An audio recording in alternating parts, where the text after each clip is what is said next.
السلام عليكم ورحمة الله.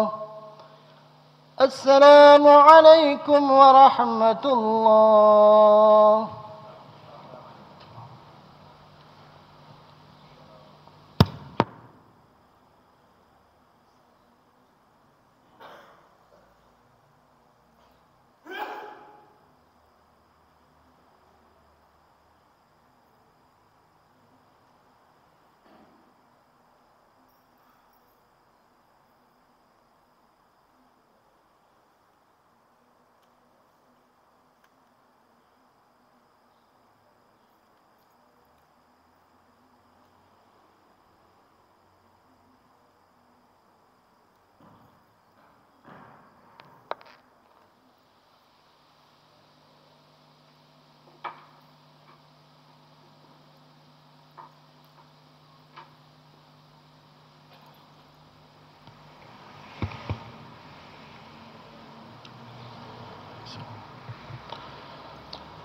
Assalamualaikum warahmatullahi wabarakatuh.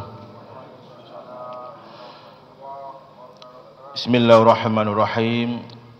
Wa bihi nasta'inu ala umri dunya waddin. Wassalatu wassalamu ala asrafil anbiya'i wal mursalin habibina wa maulana Muhammadin sallallahu alaihi wasallam wa ala alihi wa ashabihi wa man tabi'ahum bi ihsanin ila yaumiddin. Asyhadu an la ilaha illallah wahdahu la syarikalah wa asyhadu anna Muhammadan abduhu la nabiyya ba'dah. Faqala ta'ala fi kitabihil karim wa astaqul qailin a'udzu billahi minasy syaithanir rajim. Bismillahirrahmanirrahim. Ya ayyuhalladzina amanu taqullaha wa kunu ma'as shadiqin. Jamaah rahimakumullah, kenikmatan yang sangat luar biasa kita rasakan hari ini adalah sakit sarang-sarang melaksanakan sholat subuh berjamaah. Apalagi tadi kita datang lebih awal sehingga kemudian kita bisa melaksanakan sholat sunnah fajr. Mudah-mudahan Allah Subhanahu wa taala menerima semua amal ibadah kita. Allahumma amin. Jamaah rahimakumullah. Ada sebuah cerita ya, dari kitab Sahih Bukhari. Seorang laki-laki datang kepada Rasulullah, minta izin untuk bergabung bersama-sama berjihad fisabilillah. Rasul bertanya, ahayyun walidak, apakah kedua orang tuamu masih hidup? Dijawab, na'am, masih hidup Rasulullah. Maka Rasul mengatakan, fafihima fajahid, pulang kamu ke rumah, berjihadlah untuk orang tuamu, birrul walidain. Akhirnya orang ini pun pulang ke rumahnya untuk birrul walidain. Datang lagi seorang laki-laki untuk minta diberikan izin bergabung berjihad fisabilillah. Padahal kita tahu betul jihad itu adalah amal yang paling tinggi dalam Islam ya. Dan surga itu sudah di depan mata kalau misalkan kita ini berjuang fisabilillah. Tetapi Rasulullah, ketika saya datang ke sini, fa inni abqaituhuma, aku telah menjadikan kedua orang tuaku itu menangis. Loh, kenapa? Karena tidak diberikan izin untuk bergabung berjihad fisabilillah, sehingga mereka itu menangis. Rasul mengatakan, farji fa'adhikhuma kam abkaitahuma, pulang kamu ke rumah, beri dia senyuman, tertawa sebagaimana kamu telah menjadikan dia menangis. Akhirnya pulanglah dia ke rumahnya. Datang lagi laki-laki dari Yaman untuk bergabung fisabilillah, tapi Rasul telah pulang kamu. Jamaah rahimakumullah, kenapa Rasul melakukan seperti ini? Karena sesungguhnya birrul walidain itu adalah fardhu ain, kewajiban setiap anak untuk berbakti kepada kedua orang tuanya. Sedangkan jihad itu, jamaah rahimakumullah, meskipun itu amal yang paling tinggi dalam Islam, tetapi kadang-kadang dalam posisinya jihad itu bisa fardhu kifayah. Tentu juga dalam kesempatan yang lain mungkin bisa fardu ain. Nah, fardu kifayah itu tidak seutama fardu ain. Karena fardu ain adalah kewajiban setiap hamba Allah Subhanahu wa taala. Maka bil walidain adalah fardu ain bagi setiap anak. Jamaah rahimakumullah. Nah, bagaimana posisi sekarang ini ketika kita sebagai anak terhadap orang tua? Banyak sekali jamaah rahimakumullah pada masa saat ini anak-anak itu yang tidak memperhatikan orang tuanya. Apalagi kalau sudah menikah, sibuk dengan keluarganya, orang tuanya tidak diperhatikan atau kurang perhatian. Padahal Al-Quran menyebutkan bahwa bil walidain itu posisinya nomor 2 setelah kita ini bertauhid kepada Allah Subhanahu wa taala. Wa qadha rabbuka alla ta'budu illa iyyah wa bil walidaini ihsana. Dan telah diwajibkan bagi kamu untuk menyembah Allah, bertauhid, jangan menyekutukan Allah Subhanahu wa taala. U'budullaha illa iyyah. Kemudian bil walidaini. Jadi posisinya itu adalah nomor 2 setelah kita ini bertauhid. Makanya jemaah rahimakumullah, jangan sampai kita ini lengah dalam hal ini. Ada seorang sahabat Nabi pada zaman Khalifah Umar bin Khattab, itu pamitan untuk melaksanakan ibadah haji. Ya Amirul Mukminin, dalam pamit hari ini saya akan berangkat haji. Bersama siapa katanya? Bersama orang tuaku, bersama ibuku. Dan ibuku sudah tua. Baik, kata Umar, la tansauna bidu'aika sholih. Jangan lupakan doa-doa kebaikan untuk kami semua di sini. Berangkatlah sahabat ini. Subhanallah, ibunya yang samun sepuh itu, yang gak bisa berjalan, digendong. Ketika tawaf digendong. Ketika sa'i digendong. Ketika dari Mina ke Jamarat digendong. Dia sebagai kendaraannya. Mandi dimandikan. Makan disuapin, dan dia nggak tidur sebelum orang tuanya itu tidur, istirahat. Subhanallah, luar biasa sahabat ini. Kalau sekarang kan ada kursi roda, tapi dia gendong itu. Setelah selesai, dia ke Madinah menemui Amirul Mukminin. Ya Umar, dalam sampun wangsul, saya mau tanya kepada panjenengan. Ketika saya melakukan ibadah haji, saya ini sebagai kendaraannya ibu saya. Tawaf saya gendong, sa'i saya gendong, kemanapun saya gendong. Saya mandikan dia, sebagaimana ketika saya kecil dia mandikan saya. Agafani bitu'atik. Apakah sudah cukup ya Umar, ketaatanku membalas orang tuaku itu? Apa kata Umar? La, tidak. Walau bisa min zawafirya, walaupun dengan rasa satu sakit dari kesakitan-kesakitan yang dia miliki, walaupun dengan satu ngedennya dia ketika mengeluarkan kamu dari rahimnya, enggak cukup. Coba rahimahullah. Jadi enggak cukup membalas rasa sakitnya orang tua kita atau ibu kita ketika ngeden mengeluarkan kita dari rahimnya. Dengan ketaatan yang sahabat gambarkan tadi itu, enggak cukup itu. Makanya kita miris. Ya. Beberapa waktu yang lalu ada berita di sebuah televisi, ya, ada seorang ibu di Padijompo itu berkeluh kesah ketika diwawancari oleh Global TV kalau nggak salah itu. Saya ini sakit hati nak, katanya. Bagaimana mungkin anak saya itu ketika itu meninggalkan saya atau menaruh saya di sebuah taman kota. Katanya, Bu, sampean duduk di sini. Aku sudah capek merawat panjenengan. Masya Allah. Seorang anak capek merawat ibunya. Nanti akan ada petugas yang mengambil panjenengan. Nah, iya kalau ada petugas. Kalau nggak ada bagaimana? Kalau nggak ada ya sudah, ibu tetap di sini.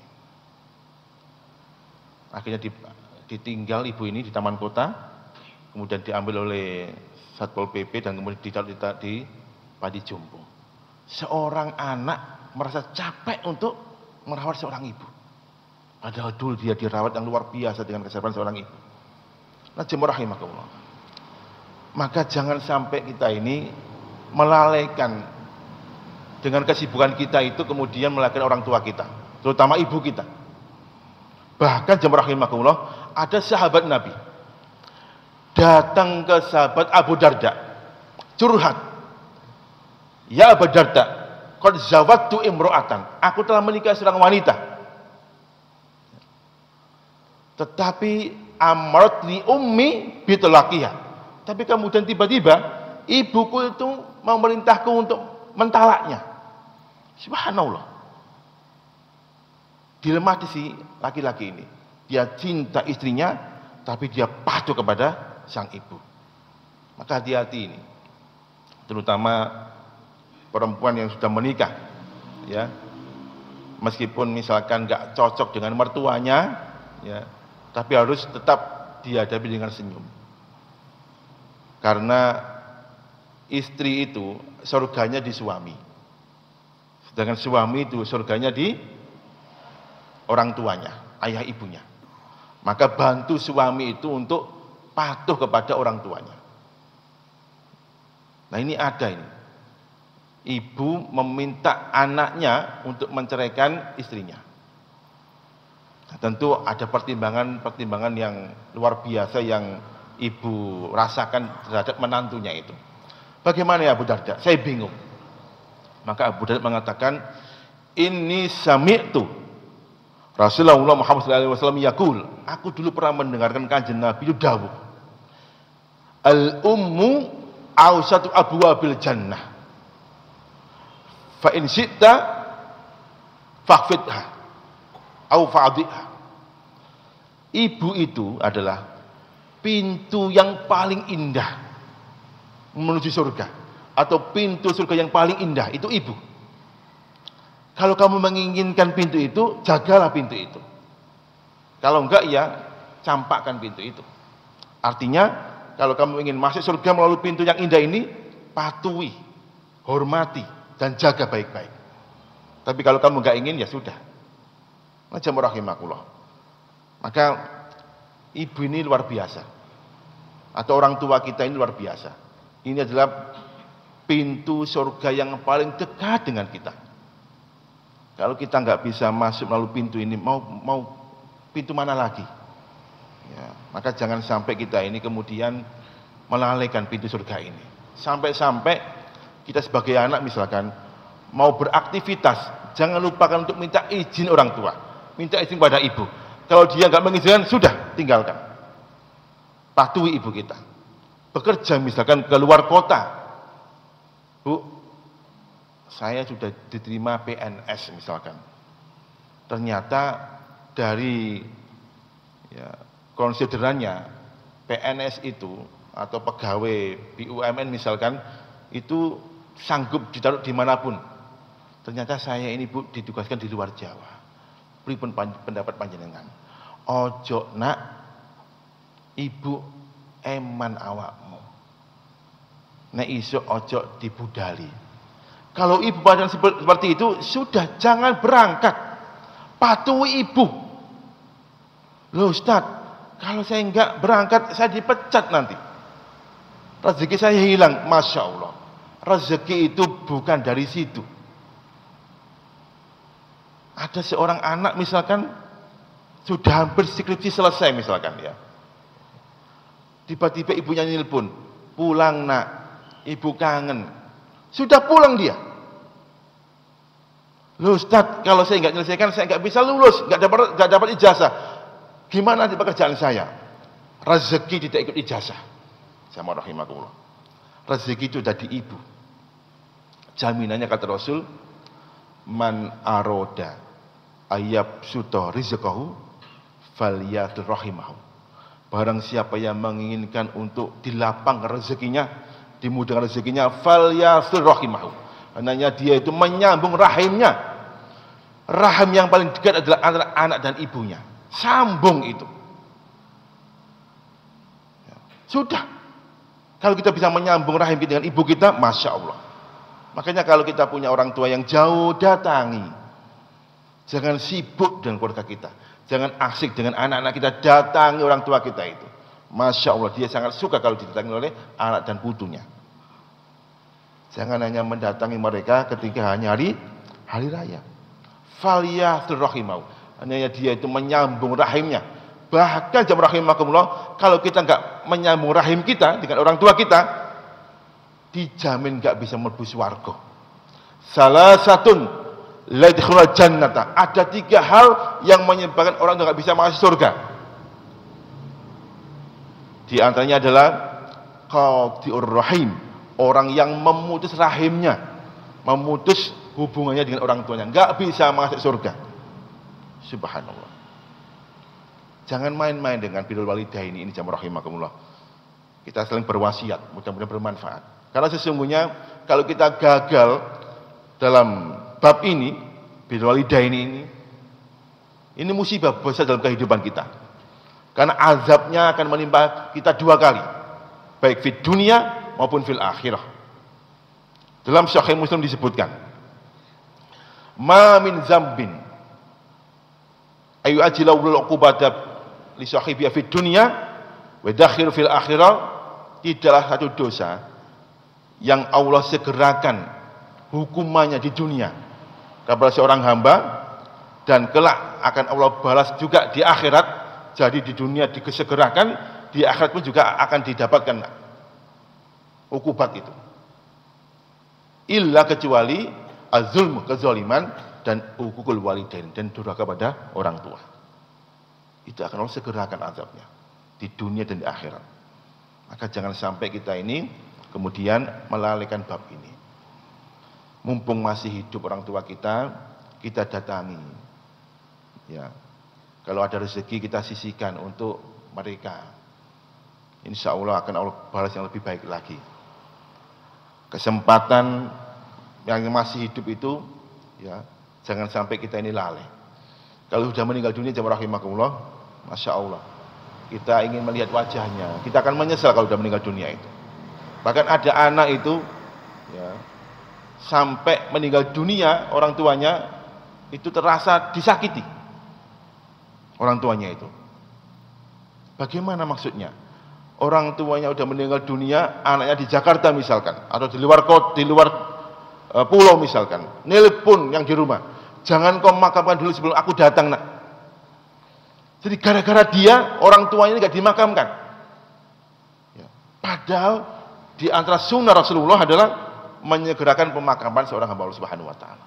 Jadi gara-gara anak di luar kota, ya, di luar daerah, itu orang tuanya gak dimakamkan. Mestinya dia datang lebih awal sebelum orang tuanya meninggal dunia. Datang lebih awal ketika sakit misalkan. Nah kalau sudah meninggal dunia, kita kan susah jamaah rahimakumullah. Ya.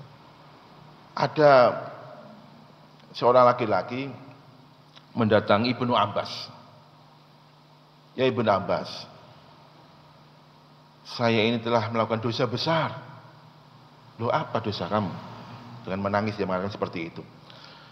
Aku ini melamar seorang wanita, tapi dia tolak lamaranku. Ya nggak apa-apalah. Tapi temanku melamar dia, dia terima lamarannya itu. Sakit hati ya, aku bunuh dia. Gimana ini Ibnu Abbas? Apa jawabnya Ibnu Abbas? Ahayyun walidak, apakah orang tuamu masih hidup, ibumu masih hidup? Enggak, udah meninggal dunia. Ya sudah. Kalau gitu, banyaklah beramal soleh, bertakar pada Allah Subhanahu Wa Taala dan bertobat. Maka laki-laki ini pergi.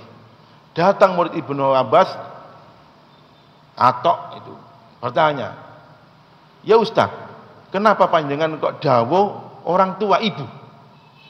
Kan ada ayah juga. Enggak. Saya ini tidak pernah menemukan satu amalan yang lebih hebat daripada berbakti kepada seorang ibu. Nah, jamaah rahimakumullah. Seperti itu. Maka kalau orang tua sudah meninggal dunia, kita punya rezeki, ya, ada karpet masjid, kita sedekahkan untuk orang tua kita. Kita beli tanah, kita wakafkan untuk orang tua kita. Masya Allah. itu nanti akan memberikan kebaikan untuk kita dan orang tua kita. Maka rahimakumullah, oleh karena itu di kesempatan yang sangat indah ini mari kita sama-sama bermuhasabah bahwa ada pintu surga yang paling dekat di depan mata kita, yang wajib kita jaga,